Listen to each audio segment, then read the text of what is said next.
Bismillah, Assalamualaikum Jirusoli dan Solihah. Baiklah, di sini saya akan menyampaikan sedikit tentang hukum fikih memandang fenomena selfie. Siapa yang tidak mengenal selfie pada zaman modern ini?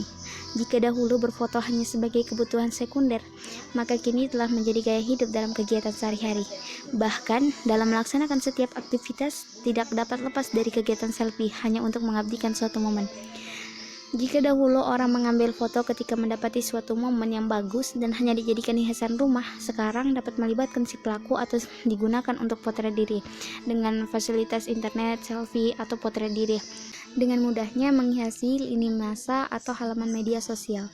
Fenomena selfie seolah menjadi candu dan kebutuhan membudaya yang telah mengakar di masyarakat selanjutnya. Bagaimana fenomena tersebut bisa terjadi? Selfie merupakan tentang bagaimana kita mendefinisikan diri kita sendiri dan merupakan suatu cara untuk mencari jati diri kita.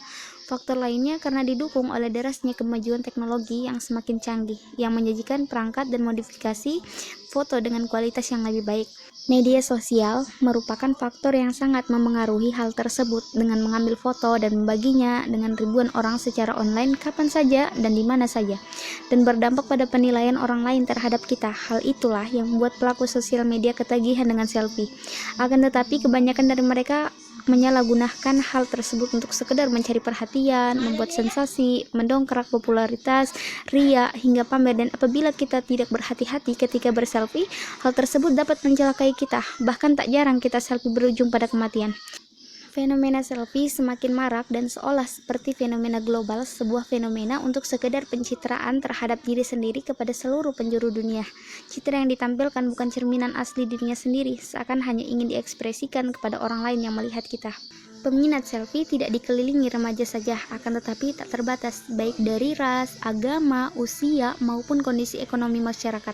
Tak dapat dipungkiri bahwa selfie lebih banyak digandrungi oleh kaum hawa, yakni muslimah. Kebanyakan dari mereka melakukan hal tersebut tanpa menjaga adab-adab Islam, baik kurang sempurnanya menutup aurat dan melakukan pose-pose yang diduga dapat menimbulkan fitnah atau mendorong kemaksiatan. Lalu, bagaimana menurut kacamata fikih perihal fenomena tersebut? Berfoto merupakan perkara muamalah yang hukum asalnya boleh menurut kaidah fikih. Asal hukum muamalah adalah boleh sampai ada dalil yang mengharamkannya. Selfie menjadi haram jika menimbulkan fitnah dan mengundang orang lain untuk berkomentar negatif. Adapun hukum gambar dari hasil kamera itu boleh selama tidak mendatangkan fitnah, seperti gambar wanita yang tampak sesuatu dari jasadnya selain wajah dan kedua telapak tangan. Yang dinamakan fitnah adalah ketertarikan hati untuk melakukan zina atau pendahuluannya dan mengundang orang lain untuk berkomentar yang negatif.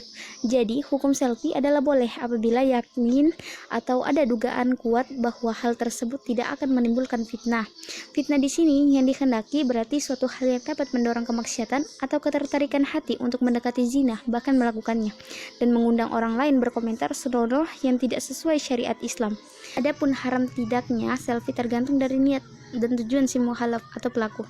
Apabila digunakan untuk menipu, menghina, dan melecehkan orang lain yang dapat menimbulkan penyakit hati, maka hukumnya haram.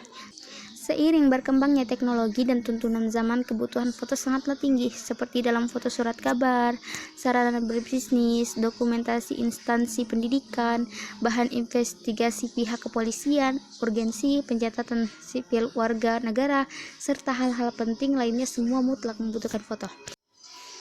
Nah, jadi teman-teman, sekarang kita sudah tahu yang mana yang dinamakan dengan yang haram dan yang tidak haram. Nah, jadi ini bisa menjadikan pembelajarannya buat kita semua. Semoga bermanfaat. Mungkin itu saja. Wallahu a'lam. Wassalamualaikum warahmatullahi wabarakatuh.